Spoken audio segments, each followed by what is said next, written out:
Welcome back to the Talking Sportsbook Show. Coming up on this edition, journalist and author Jonathan Wilson joins me to talk about his new book, The Power and the Glory, A New History of the World Cup.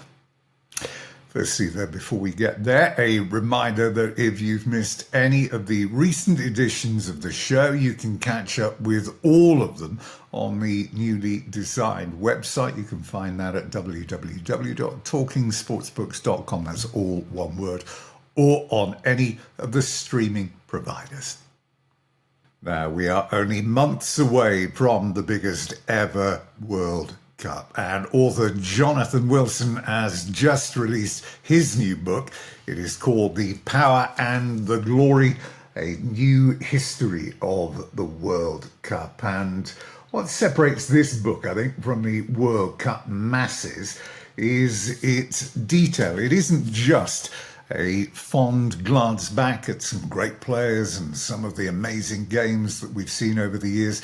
This actually explores everything from the bidding process to the political climate of the time and the wider socio-economic issues that were surrounding each of the tournaments. So all in all, it's probably the ultimate of World Cup books. I met with Jonathan a few days ago to talk World Cup.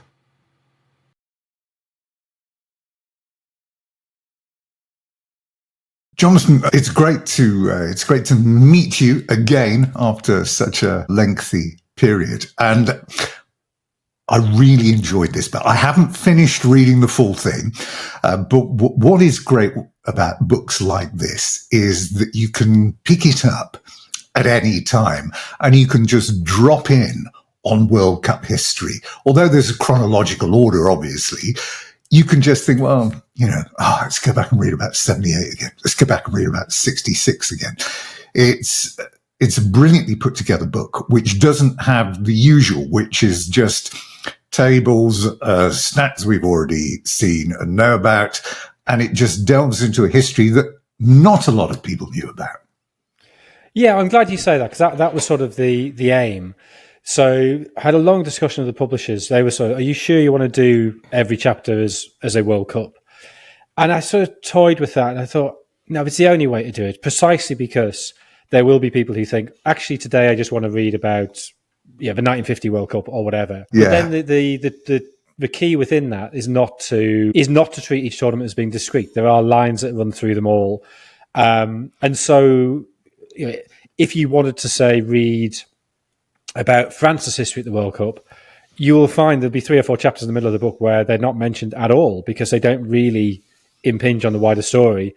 And then it gets to 1982. Absolutely. And it goes back and fills in some of the backstory. So it's trying to get that combination of, yes, this is a story of each individual World Cup, but also to get the strands running through. And as you say, the political, economic, sociocultural history, which it's one of those books that when I had the idea for it, I was like, oh, somebody must have done that. And then I looked for it, and there really isn't in English. And I think that's partly because Brian Glanville's great book so dominated, his book, The Story of the World Cup. Yes. Came out, I think, early 80s was the first iteration of that, and he kept updating it every tournament. And that sort of dominated the landscape to such an extent, I think people thought, well, there's no real need to do that. But that book, Brian was a good friend. I'm not saying this in a critical way at all. I think it is a great book. But he was writing very much from his notebook. It was things he'd seen, people he'd talked to. Sure.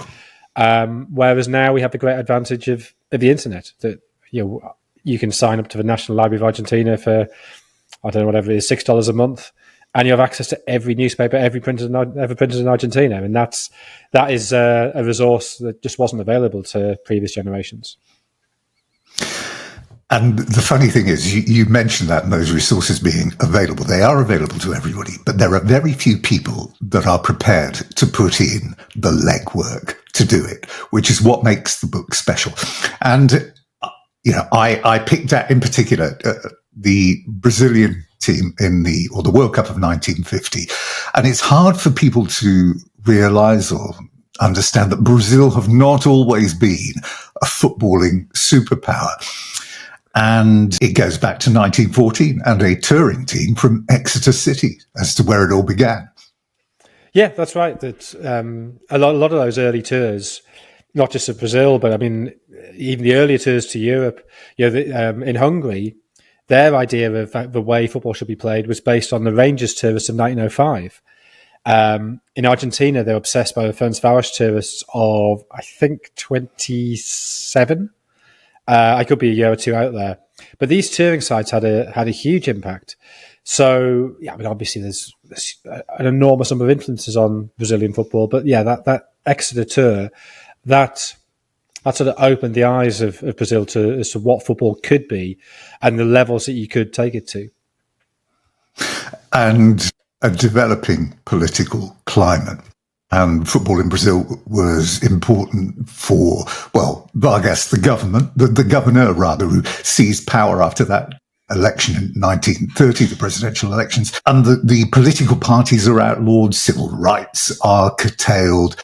But bizarrely, right in the middle of this, women get the vote. Well, the war happened. So Vargas, I mean, it's actually what we've seen with this World Cup coming up next year is very unusual that the head of state who was in power when the bid was successful is also going to be in power when the World Cup happens.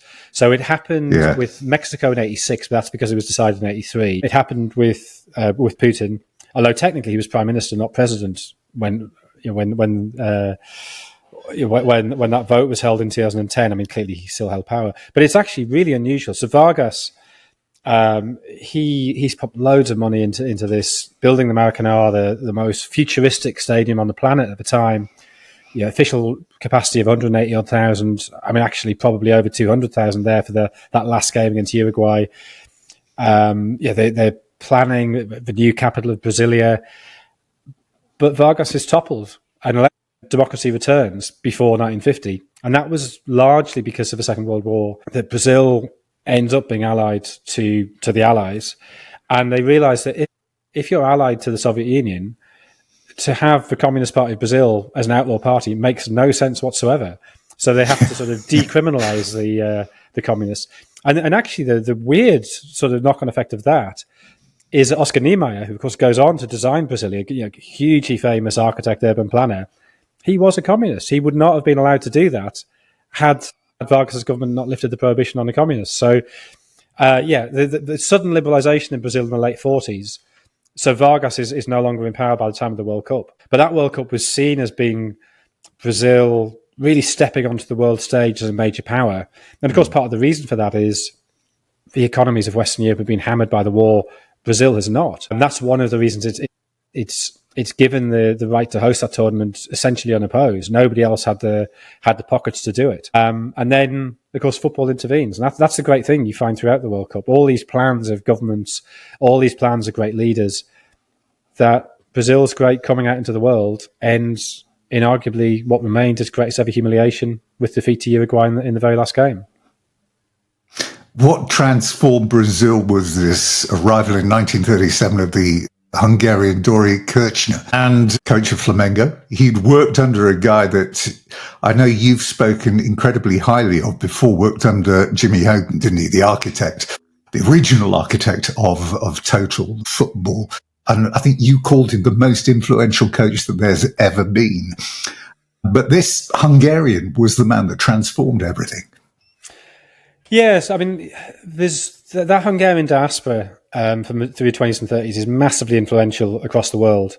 I mean, I think you can make a legitimate case that every country that wins the World Cup from Italy in 1934 through, I mean, maybe even to the present day, but certainly to the end of the 20th century, has in some way learned its way to play from Hungary.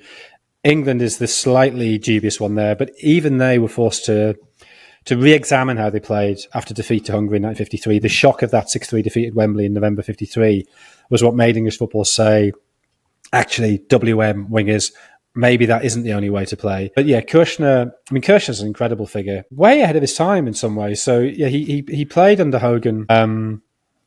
Actually, towards the end of his career, he'd been at MTK, he'd been this very sort of elegant, cerebral centre half. He plays under what's his name? Former Chelsea manager John Tate Robertson. Sorry, so John Tate Robertson. In 1905, he was the first ever Chelsea player. He was appointed player manager when Chelsea are building a team, and he basically gets sacked from Chelsea for being an alcoholic. And he goes to Hungary, takes over MTK. A couple of seasons is hugely popular, hugely influential, and then the alcohol gets to him again. And Kushner played under him. And then I think in 1911, he decides he's not making enough money. So he joins a team of professionals who basically just go on tours playing games for cash. It was a very far-sighted idea. And then he ends up coming back right at the end of his career after the First World War to MTK. Hogan is the coach there. He's sort of a player come assistant coach. Clearly learns a lot from him. Then he goes off, he coaches in Germany, huge influence over development of German football. He goes to Switzerland. And for a time, he occupies this incredibly powerful position, or incredibly important position, maybe is a better way of putting it, where he's basically, if you're running a club and you need an injection of cash, go to him and he'll sort it out. You know, he knows people in banks, he knows people in the football establishment, in the hierarchy, he'll find you a coach. He's sort of this great networker. And then for whatever reason, in 36-7, he decides he's going to leave for Brazil, gets his offer to go to Flamengo. Quite why he does that has never really been adequately explained. He goes there and he tries to introduce the WM. Probably not quite the WM that we know in England. I think a slightly more progressive version of it with a more attacking centre-half. And in Brazil, the centre-half has always been this hugely important attacking figure. And the centre-half they've got, Domingo dos Santos, he said, well, I don't want to do this. So they have a huge falling out, and he ends up getting sacked after 10 months. But his assistant is Flavio Costa. Now, Flavio Costa had been the coach before him. Flavio Costa is doing all his interaction with the media because Kirsten doesn't speak Portuguese. And Costa is undermining him at every turn, saying, he's turned up. He's playing this WM. It'll never work here, this European nonsense. Then, of course, as soon as Kirsten's gone, Flavio Costa takes over. And what does he play? He plays the Diagonal, which is a WM by a different name. And he's been very clever about this. He'd learned the lesson, but he's packaged it differently for the Brazilian market. And if you think of it, the WM, a sort of 3-2-2-3 shape, his Diagonal, you slightly tip the 2 2s in the middle. So one of the wing halves becomes slightly more defensive. One of the inside forwards becomes slightly more attacking. And that is the halfway house to 4-2-4. And 4-2-4 is the formation which Brazil start dominating the world in 1958. So, Kirsten's influence is huge. But, of course, the team who beat Brazil in that last game, 1950, Uruguay, are massively influenced by another Jewish Hungarian, Imre Hirschel, who's gone over in 1928. And we found the record of the immigrant hostel where he first signed in when he went to Sao Paulo. And he signed in as a butcher. I mean, he was a salami salesman, essentially, but he signs in as a butcher. Says he's a Catholic butcher. He's not. He's a Jewish salami salesman and a wannabe footballer. And he's an amazing figure. I mean, he was my white whale for a long time. I chased him and chased him and chased him. Met his daughter, Gabriela, who is a psychoanalyst, or was a psychoanalyst. I think she's probably retired now, working in Buenos Aires. But he just told a series of lies. I was a player. I played for Racing Club of Paris. I played for Sparta Prague. I played for Ferencváros. None of it's true. Just didn't do it. But he just wonder, how is it possible even then people would fall for it? Because Bela Gutmann, who was the guy that turned up and won European Cups with Benfica, he got him a gig as a masseur. Yeah. And then minutes later, he's in Argentina. It is quite incredible, even now, to think that people could possibly be that gullible. Yeah, I think, the Gutmann link I think is key. That Hakoach, who are a Zionist team from Vienna, go on this tour of the US in 2027, I think. And they draw a crowd of 46,000 at the Polo Grounds in New York for going into a New York Select 11. And that was the highest crowd for game of soccer in the US. Mm-hmm. Until the peak of the Cosmos, 40 odd years later. They're massively popular. So popular, a load of Hakoach players decide to stay and they get gigs playing for ASL teams, American Soccer League teams. But then after the Wall Street crash, the money's running out. they decide to reform New York Hakoach, and they go on a tour down the east coast of the Americas, and they're in Sao Paulo, and Gutman, who was the great centre half at that time, brilliant coach, but also had been a very, very talented player. He's in his hotel in Sao Paulo, and he gets a knock on the door, and it's Imre Herschel saying, you're a Budapest Jew, I'm a Budapest Jew, you help me out here. And Gutman said, okay, well, what do you do? And obviously being a salami salesman is not that useful. So he says, I think I give quite good massages. So Gutman takes his shirt off and goes, well, go on. And he says, yeah, brilliant massage, come and join us. So he's been seen around the team. Even then, though, Herschel lies. He says he's played in a couple of games on his tour. There's zero evidence for that. I guess it is just about possible he might have subbed in for a player, but yeah, there's no written record of that. So yeah, he's hanging around Hakoach, and he gets a job at Gymnasia, and turns out he's brilliant. It's incredible because you highlight in the book that a potential reason why he wants to do this and why he wants to con everybody is to make a quick buck, which is get in, sign a contract, get money, get sacked, have enough money then to bring his family over. So that was his plan. Nobody thought that he'd go on to end up at River Plate and do the double. And there was all these stories, again, you talk about in the book, of simply he'd play a forward as a centre half, he'd play a centre half as a left wing, he'd play people out of position. And then it was just this melting pot of, things that he did. He just threw it there. And what came out was a title-winning team. Well, so yeah, I think this is sort of Gutman's version of it. Like, Gutman, it has to be borne in mind, is a great storyteller. He's not a man to let the truth get in the way of his stories. So this is from a sort of autobiography was published, I think it was early 80s, much later. So this is Gutman's theory that he's trying to get sacked. And so he portrays him almost as Max Bialystock from The Producers, trying to fail and then accidentally producing this great side. So Gymnasia are a small team. I think reading between the lines and reading the local papers in La Plata, probably what happened is that Herschel gets there. I'd suggest he's working with a certain freedom in that he wouldn't mind the payoff. His wife and son are still living in Budapest. He hasn't brought them over at this point. And so maybe he is thinking, if I get sacked, it's not the worst thing in the world. I get the payoff. But I think probably what he's doing is he's introducing a more European formation, which is not immediately understood. And what he doesn't want is experienced players who sort of think, well, no, this isn't how we do it, and start just doing their own thing. So start going back to the old ways. I think he's probably promoting young players. He may be seeing in them, as a lot of great coaches have over the years, well, yeah, okay, you've spent your whole career playing as a centre half, but actually I look at you and I think you're probably a left winger or whatever. I think that's probably what's going on. But he has Gymnasia top of the table with 7 games to go. And then they suddenly get a spate of, all the papers say terrible refereeing decisions going against them. So I tend to be sceptical of that kind of thing. But in Argentina, the newspapers are sort of psychologically programmed to back the big teams. If they're saying this little team are getting bad decisions against them, I think it's probably true. So they don't win the title, but this is enough to get him the River Plate job. And yeah, in 1936, he wins the double there. And his way of playing, I think you can see as being the foundations for La Máquina, the great River team of the early 40s. Of course, by the early 40s, Herschel has been kicked out of Argentinian football because he appears to have he's certainly been accused of, he's subsequently cleared, but I think there's a lot of, I think there is fire beneath the smoke here, that he's been acting as a go-between in a match-fixing scandal. And so he first goes to Brazil and then ends up in Uruguay. He forms a very close relationship with Obdulio Varela, the captain of the Uruguay national team, who was at Nacional. He was at Peñarol. He coaches Peñarol. He's very successful at Peñarol.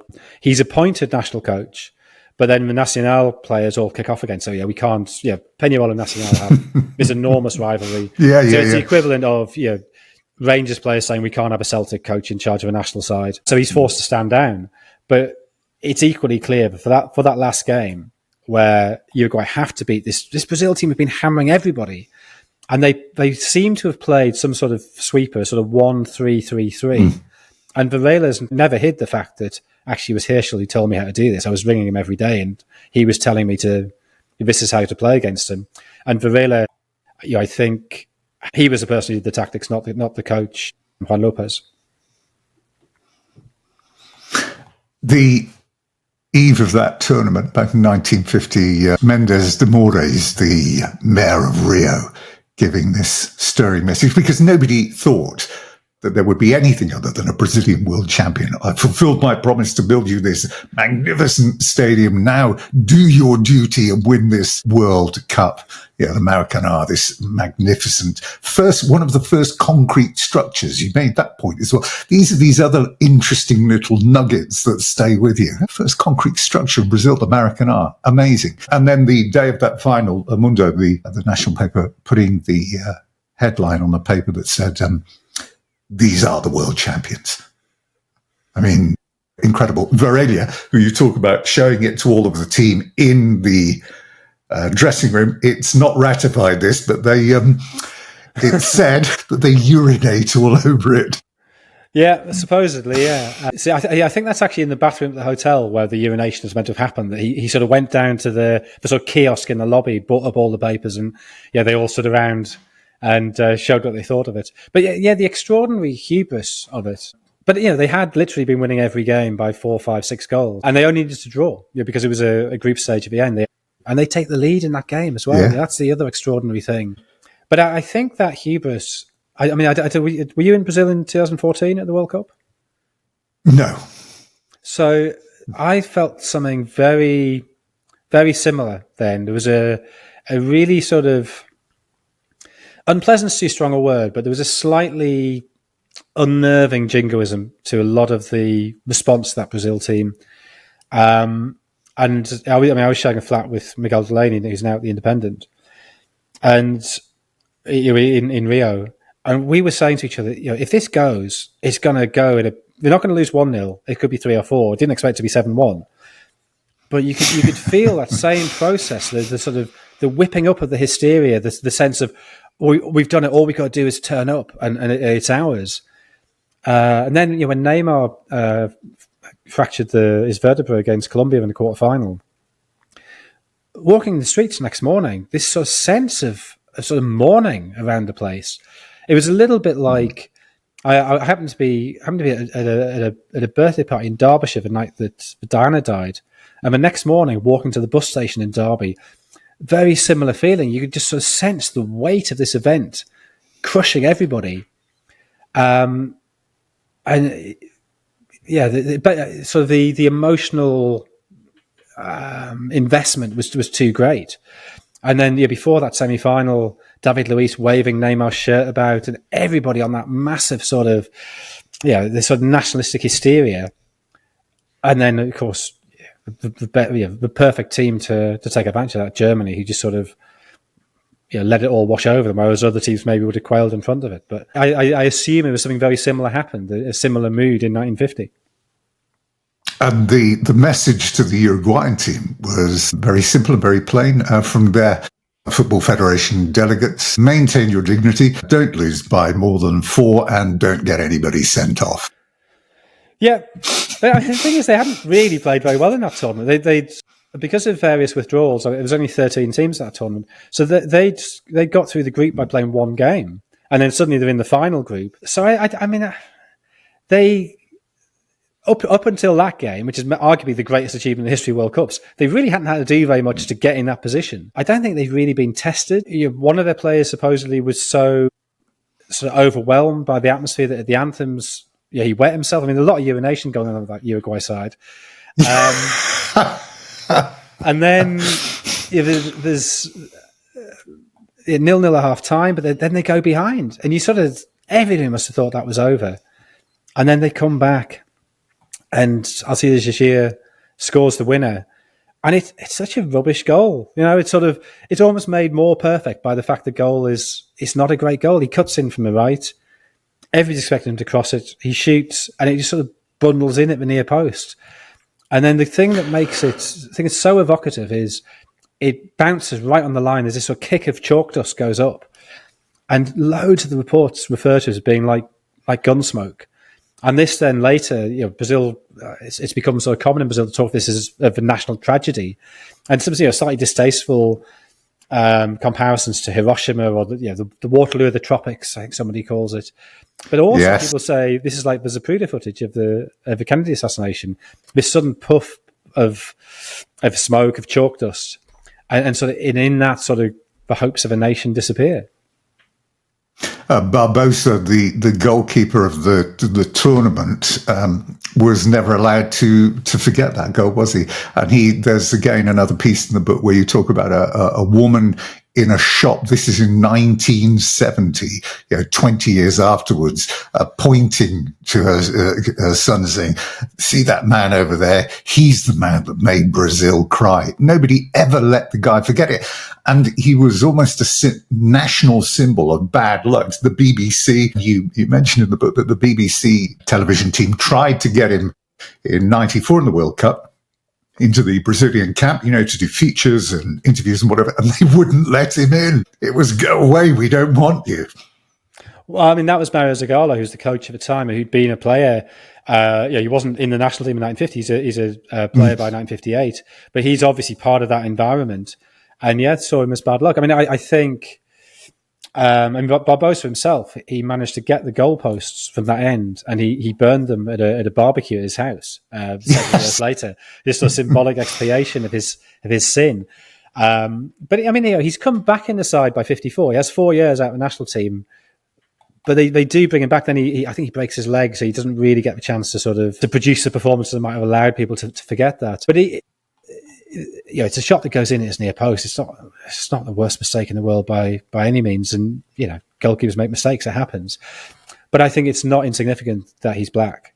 And the other two black players on the team also are scapegoated.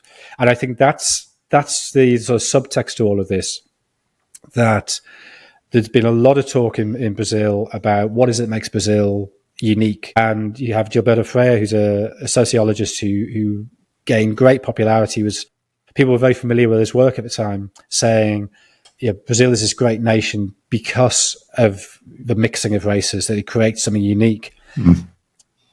And you sort of can almost believe that myth and you can believe that hype.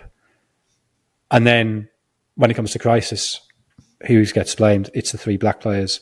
So I think when people talk about the sort of shattering of the dream of this new Brazil, it's less that they've built this great stadium and they're saying, we're the sort of height of modernity. Look at us on the world stage. Oh no, we've lost. Actually, the exposure of the sort of the over-idealized vision is in the treatment of the black players, which is why I think it's then so significant and so important that the player who will lead him to greatness is Pelé, who is himself, I mean, alongside Muhammad Ali, one of the two great black sporting icons of all time. Terms used to describe the Brazilian style of football and what Brazilian football was at that time. I mean, obviously nobody had heard of total football, etc., but we had Mulataoism and Malandro. Malandro was the cat that always lands on his feet. But what was Mulataoism? How do you sum this up? So mulattoism is this idea of Gilberto Freire that mulattoism, right.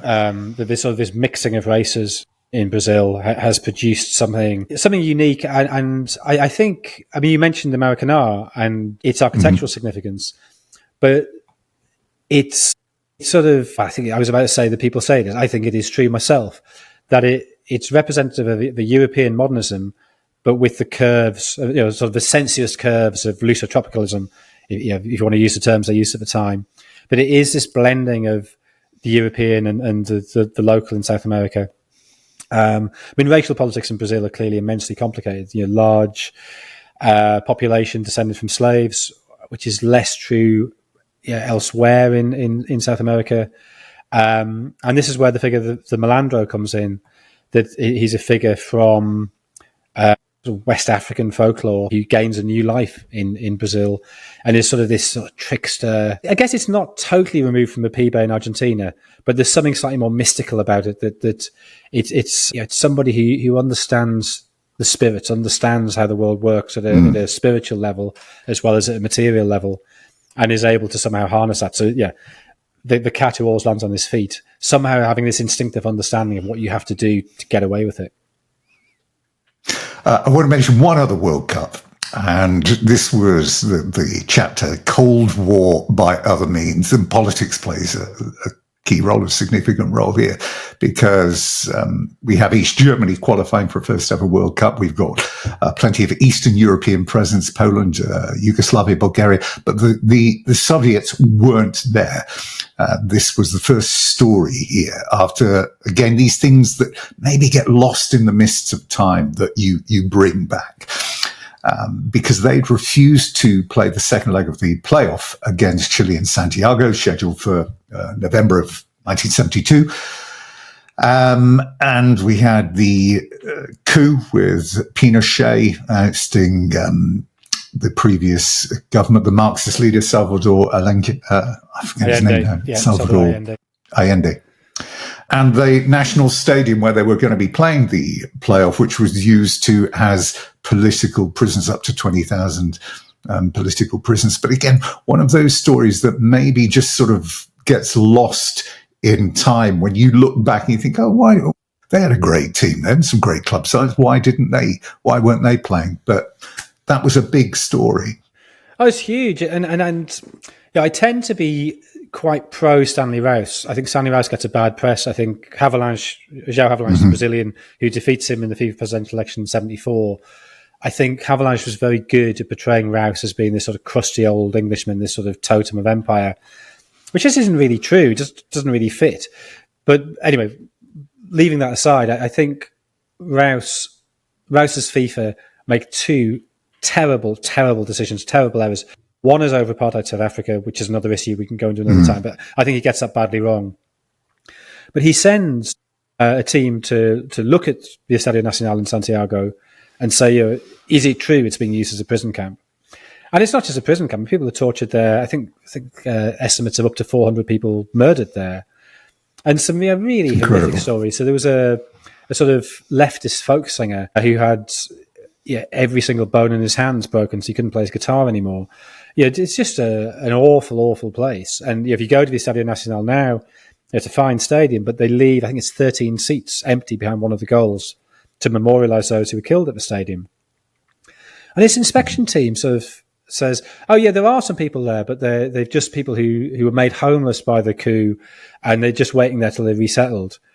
And you sort of think, but there's literally blood on the walls still. People talk about seeing blood on the walls. And they sort of ignore that and go, the pitch really is in excellent condition.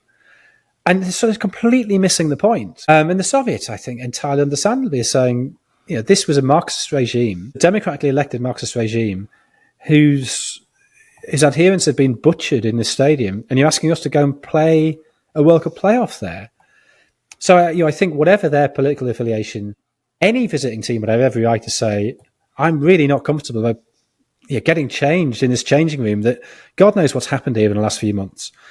So the Soviets don't play. But I mean, that tournament generally, I think I probably learned more in writing about that tournament than in any of the other tournaments in the book. It's such a meeting point of so many elements. So you had the oil shock in the autumn of 73 as well. So suddenly the Middle East becomes massively important to Western politics in a way it hadn't been before. You've got West Germany in a state of paranoia because of the attacks on the Israel team at the 72 Olympics, terrified by Baader-Meinhof and domestic terrorism as well. So there's this air of paranoia over everything. You got the West Germany team going on strike before the opening game, demanding demanding bonus. They'd never had a bonus before. And literally, Helmut Schön, the manager, with his two cases packed at the training camp saying, I'm ready, either you sack all of them or you sack me. And eventually Franz Beckenbauer negotiates a peace. But Schön is sort of so devastated by this. Schön's an incredible figure that he'd been in Dresden during the firestorm. And the bit in his autobiography where sort of 5 pages of him looking for his father after the firestorm, it's some of the most grueling descriptions you'll ever read of what it's like to be in a city under bombing. He comes from a very liberal family, very opposed to Nazism. He ends up having to flee East Germany to get away from the communists. He'd been coach in 66, and he'd said to the West Germany team in 66, winning will be nice, but more important is to be gentlemen. It's our job to remind people that we are a decent nation. So the war hangs over him. And he can't quite believe these players are just asking for money. He's saying, no, this is your duty. And so he basically has this breakdown, and he can't eat solid food. He has to have his food mashed up for him through the tournament. Beckenbauer does all his press conferences for him. So that's an extraordinary story. You obviously got Total Football as well, in the Dutch. And you can see, I think, in their attitude to money, the Dutch attitude to money and the West German attitude to money, this is the arrival of sort of the boomer, that they're dismissive of authority, but also pretty keen to make money as well. You've got Zaire there as the first Black African qualifiers. And that's an astonishing story as well. You've got Tito turns up to settle a bonus dispute within the Yugoslavia team. But then this West Germany versus East Germany game, you have a Cold War surrounding everything. And this coming, about 10 weeks after Willy Brandt, the German Chancellor, his chief advisor, has been revealed as a Stasi spy. So it's just an extraordinary tournament for bizarre stuff happening and sort of political ramifications rumbling on all over the place.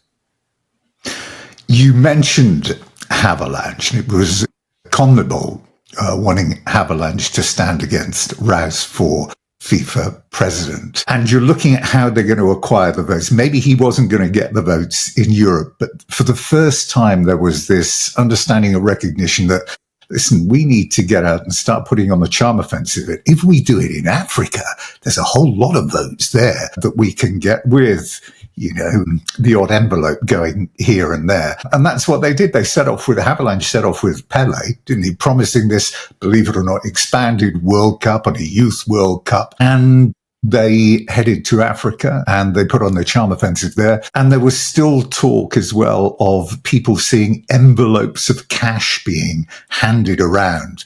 Apparently, and again, you mentioned it in the book, was in Venezuela to get their vote. It was 25 grand in a wallet. Again, stories that people will probably, unless you've gone and sought and looked at these things specifically, you'll be sitting there going, God, I never knew, this is unbelievable. But, bribery, corruption, all of this has been going on forever. Yeah, I mean, that's the other big thing of that World Cup. The Havelange wins the election just over a week before the tournament starts, wins it in Frankfurt to displace Rouse as FIFA president. And Havelange's genius was to portray himself as the anti-colonial candidate. That Rouse's weak spot is he is British, he is old, he wears a tweed jacket, he has taken the wrong line in South Africa. But basically, Rouse's belief is football and politics should never mix. And even when you have a situation like South Africa's where they refuse to play a mixed race team, that's for them to decide. FIFA shouldn't get involved. Havelange managed to portray that as he's pro-apartheid, which is not quite true. As I say, I think Rouse's stance was wrong. I think it was misguided, and I think it really cost him. But he wasn't pro-apartheid. That should be made very clear. And in fact, Rouse himself had spoken about expanding the World Cup and had been voted down by UEFA. He did a lot of work in Nigeria. So I don't think there's any evidence whatsoever that Rouse is racist. But he is British. And Havelange, who is, let's not forget, the 6-foot-odd, blonde-haired, blue-eyed son of a Belgian arms dealer, somehow managed to say, no, I'm the anti-colonial one here. I mean, his father, that's an astonishing story. His father was booked on the Titanic and missed his connection. Otherwise, he may well have drowned and we'd never have had João Havelange. Havelange, he identifies Africa as a place where there are votes. And I think one of the failures of FIFA up to this point is the countries had to pay their own way to get to the Congress. So if you're coming from a poorer nation, it's very, very difficult to afford the airfare, the hotels, whatever. And so Havelange says, well, right, I'll pay. I'll pay for every country who wants it. I'll pay their airfare. I'll pay the hotel. Now, if that is a sort of standard flight, standard hotel, that's a good thing. It's expanding representation. Probably FIFA should be paying for it rather than one of the candidates. But allowing everybody who's a member of FIFA to actually have a say is a good thing. The problem is Havelange is not just paying for sort of 3 or 4 days. He's paying for luxury travel for a couple of weeks. It's a bribe by any other name. He's got contacts from Lufthansa that he made mysteriously during the war. Everything with Havelange, it's very hard to get. Even his businesses. I mean, he always claimed he ran a bus company in Sao Paulo.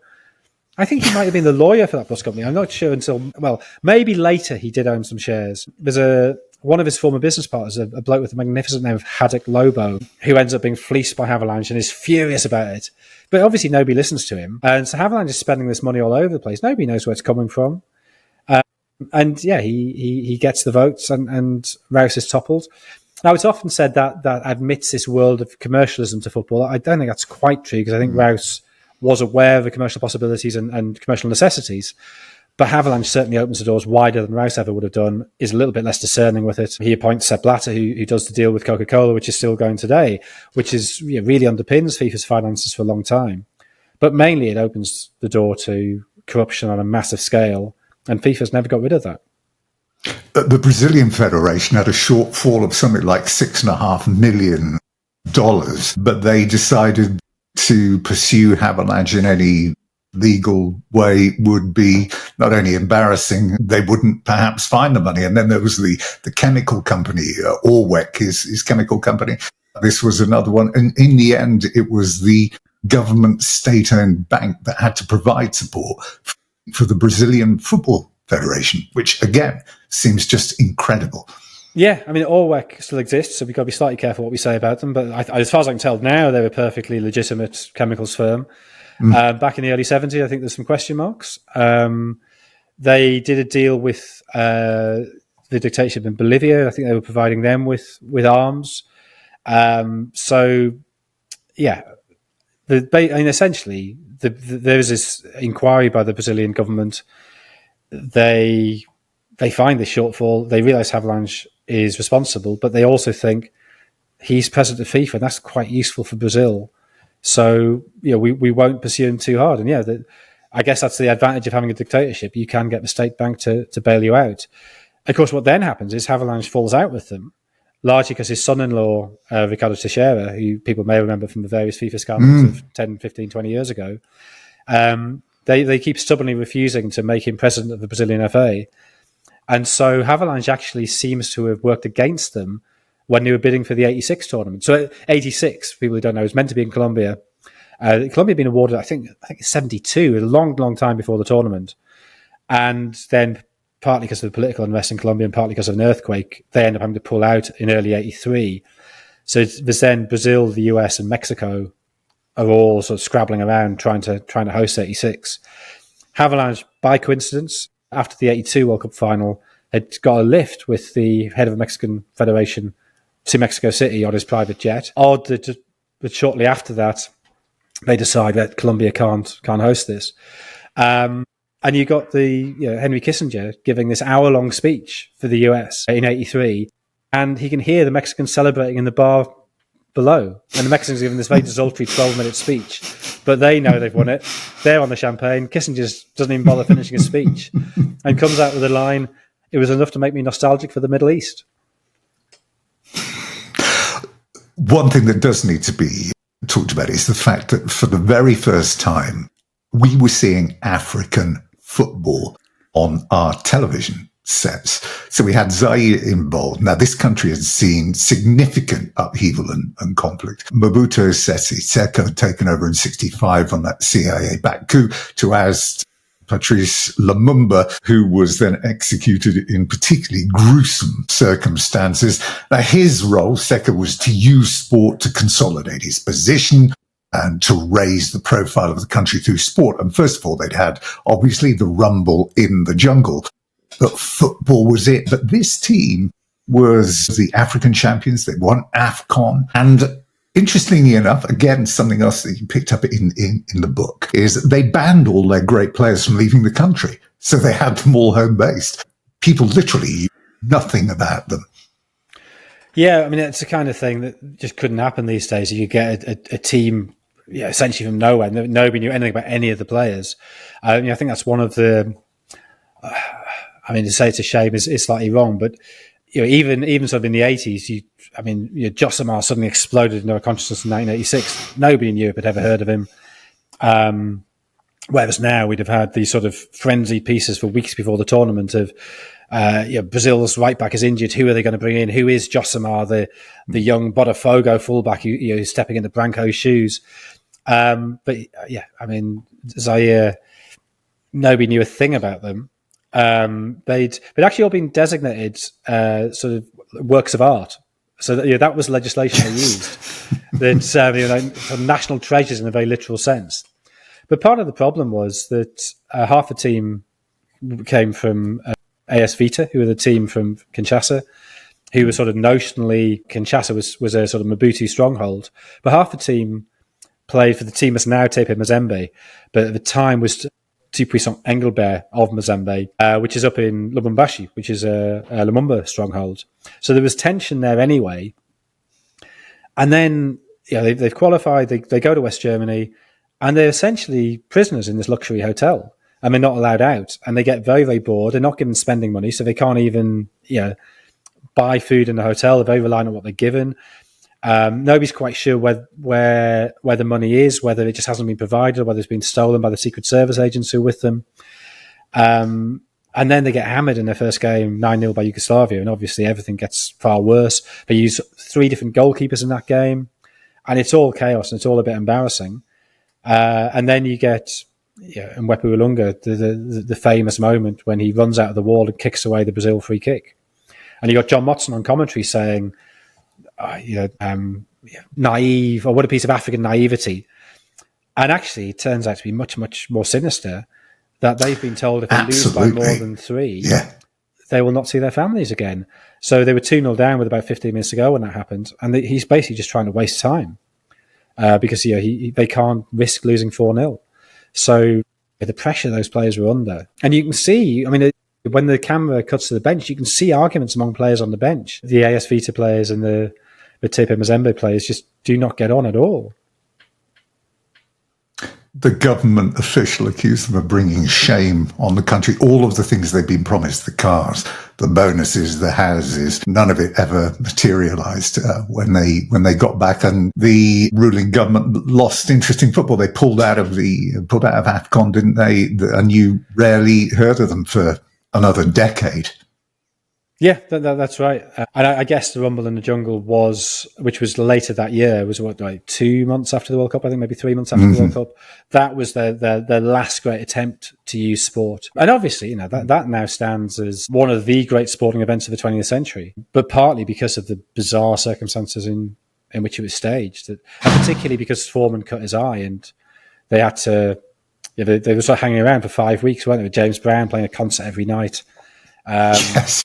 I think of all the sporting events in the 20th century, I could go back in a time machine and cover one of them. It would be that.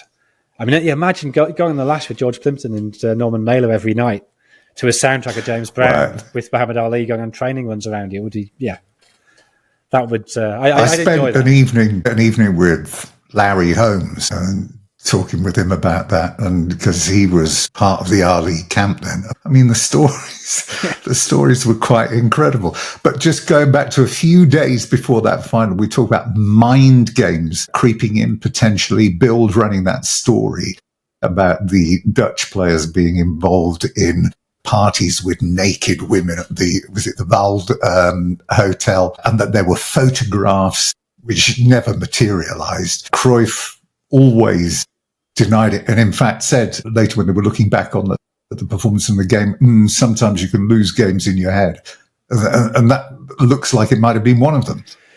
Yeah, so the alleged party happened 2 games early, effectively. So they had one game and then they had the final. There's so many stories about this. Very, very hard to know what happened.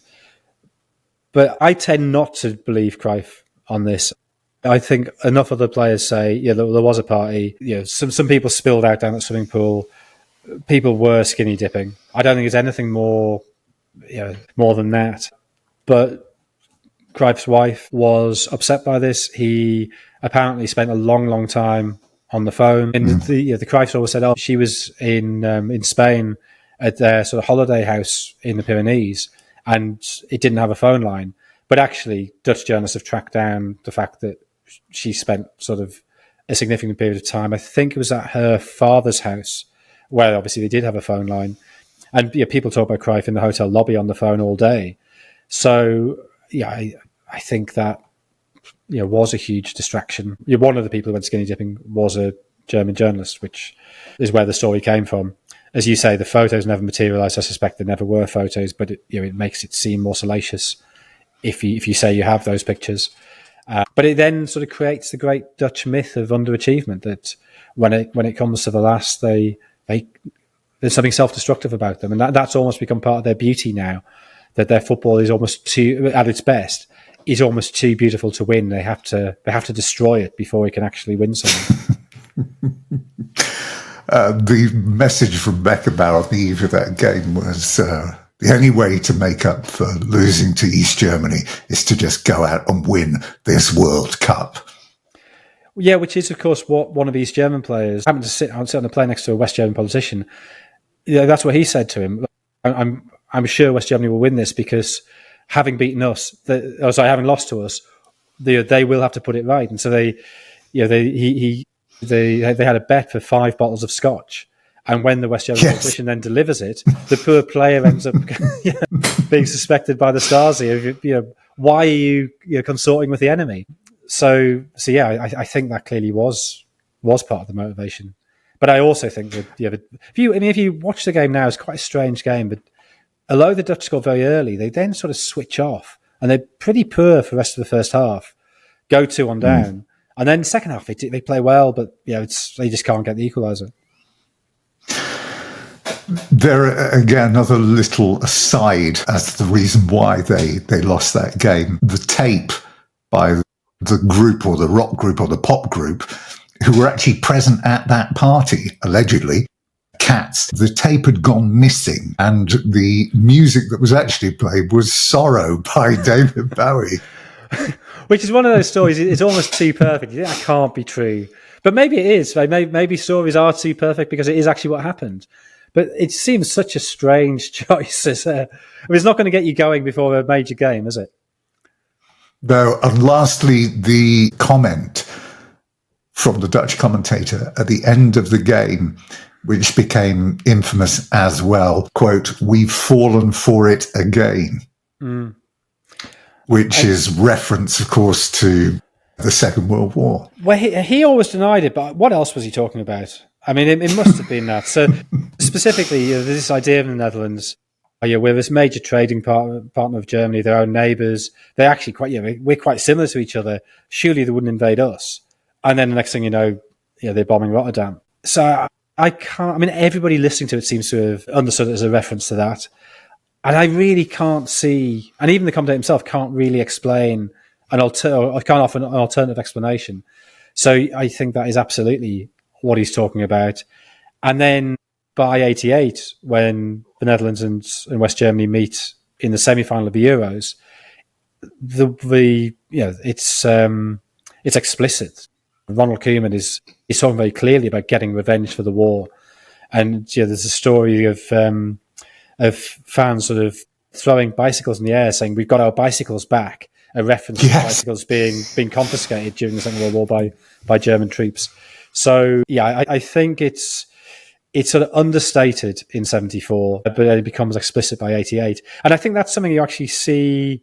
It's that sort of a slightly underwritten theme through the book, that ideas are often superimposed from the past on what's happened. So when West Germany win the World Cup in 54, Das Wunder von Bern, which, Beckenbauer does say, we were somebody again. That was the idea, this is West Germany taking its place on the world stage after the Second World War and being able to be proud of themselves again. I think there was an element of that. But equally, you see a lot of that is back projection from the 90s, that after the state is reunified, there's a sense that there's a need for an origin myth for West Germany. Yeah. That what ends with the fall of the Berlin Wall must have a beginning. And that's a very convenient place. Easier to start it in 54 than 45, I guess, is the way to put it. And tell me then, what was the greatest ever World Cup? It depends what you want. If you had to take one, as an overall package, just look back and just say, without, nothing scientific, and just say it being just about the football, the venues, the crowds and the atmosphere, which was the greatest one? In everything apart from the football, you'd say Italia 90. the extremes of emotion, the operatic quality of it, the stadiums, which look magnificent. Turns out they're all built appallingly and they're all falling apart now. But they look great on telly at the time. The scale of it, particularly if you're used to sort of going to an English terrace, I think you see San Siro or the Olympico or something on TV, and it just looked like an amphitheatre. In terms of the football, Mexico. 80, well, I was going to say 86, but I don't know. You said Mexico there like you meant 1970, and maybe that's true. Oh, sorry. Yes. Yeah, I mean the thing about 1970, clearly that Brazil are a great side. I just think the heat and the altitude played a huge part in that. Which they were the people who adapted to it best. And it's the other thing about that tournament is that what was never mentioned at the time is that was a Brazil team playing for a military government, and the Mexico, the host of it, had a military government. And those two details are never mentioned, even though we'd had the Olympics in Mexico City in '68. John Rodder, the Guardian journalist, had been there when the massacre of students happened, 6 weeks before the Olympics. And yet that's been conveniently forgotten. Nobody's talking about the political element of that. I mean, maybe this is sort of a tactics nerd's point, but I slightly cavil about people talking about 1970 because I think in some ways it was a regression. That the pressing that we'd seen start to emerge in '66 people have to ease off on that because of the heat and the altitude. So it's a different form of football that people thought was very modern. I would actually argue was a throwback. But that's me being a tactics nerd, quibbling about the description of that football as being overtly modern. Clearly, it was a great tournament. Clearly, there were lots of great matches, lots of great goals. If I could go back there in a time machine, I wouldn't say no. And the final question, are you looking forward to next summer's World Cup? And has it grown too big? Yes, I am looking forward to it. But part of that is not necessarily for the football. Part of it is for the journalistic challenge of it, which was true in Qatar as well, in Russia to an extent in 2018. But I suspect, it hasn't been confirmed yet, it'll only be confirmed after the draw, I suspect I'll actually be based in Mexico, which means that I will get to do games in Guadalajara, which is the most World Cup-y city. So I'm really looking forward to going to Guadalajara. I have no idea what it's like, but I just want to go to the stadium where Brazil beat England 1-0 in 1970 and where France beat Brazil in penalties in 1986. I think Guadalajara is the most World Cup-y of all cities. But will be a very, very different World Cup. It'll be different because of the size. And I think it's a mistake. It's not so much dilution of quality, it's dilution of spectacle. That previously at World Cups, it's been possible for the normal-ish human to watch the vast majority of games. Here, you can't even attempt it. It's just not doable. It's not possible. And that, I think, is a shame that not every World Cup match will be appointment viewing. So whereas at previous tournaments, yeah, sure, you want to watch France, Germany, England, Brazil, Argentina, and you want to watch the sort of Croatia v Mexico or whatever, two teams who are like that sort of B+ level. But you'd also, you'd watch, Iran v Morocco from. Oh, absolutely. Well, that's it for me. Those are the games. Yeah. So I want to see all the things we can't see. The Africans and the South Americans, because for the first time, really, when people talk about there's too much football on the television, well, we've lost quite a lot. We don't see any African football. We see zero South American football, whereas we used to do the Libertadores. And there's certainly been a pulling back in the amount of European football that's done as well. So it'd be nice to see it all again. That's true, but my fear is that things like, I don't know, say Uzbekistan v Jordan, it's going to be pretty, you've got to be pretty dedicated to seek that out at 3 a.m. kickoff. And that's a shame. The sort of the chance, I think it's one of the problems of the modern world generally, that in the old days when you had this is going to make me sound incredibly old, but when you had a newspaper, occasionally your eye would be caught by something you didn't necessarily know you had any interest in, and you'd read it, you think, God, that was really, I've learned something that was really interesting. Whereas now you're clicking on headlines, you only click on the stuff you know you want to read, and it'll be a similar thing here, that those chance discoveries of Uzbekistan's second choice left back who turns out to, I don't know, be an amazing crosser of the ball. that's going to be much harder. But there's also, of course, the fact it's in Trump's America, and all 22 previous tournaments, on at least some level, the aim of the host has been to attract visitors. In the case of Italy in 1934, Mussolini was literally subsidizing travel for fans. Mussolini paid for radio broadcasts to every competing European nation plus Egypt.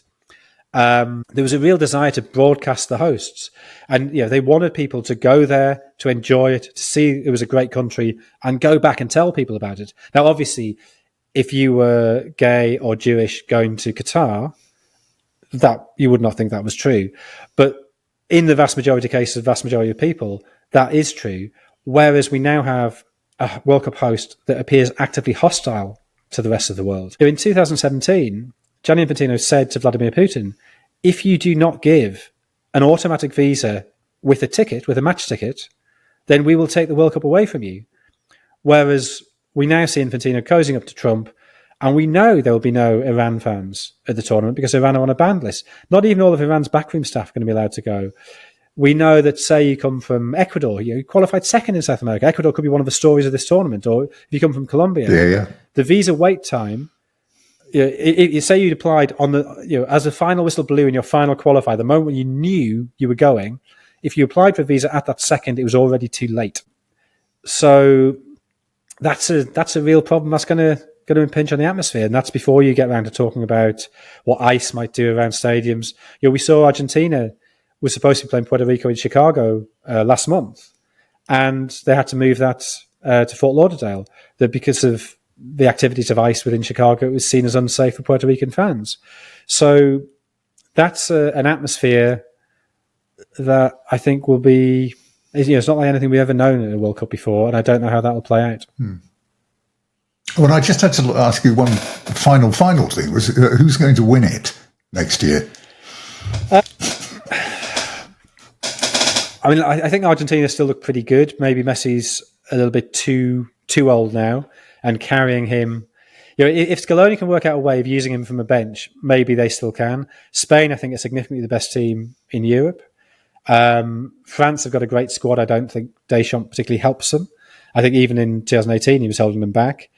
Brazil maybe will improve under Ancelotti, and then England.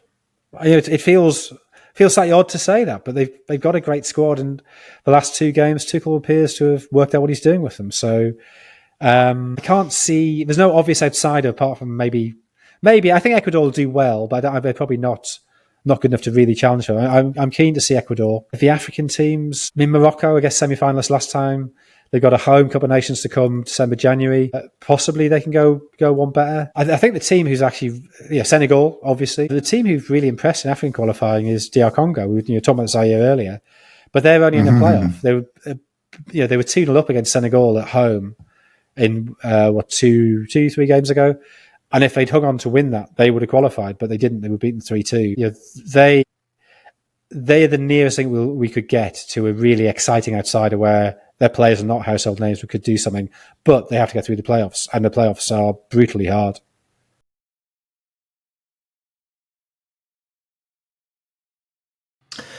Well, that was Jonathan Wilson. His book, The Power and the Glory, A New History of the World Cup, is out now.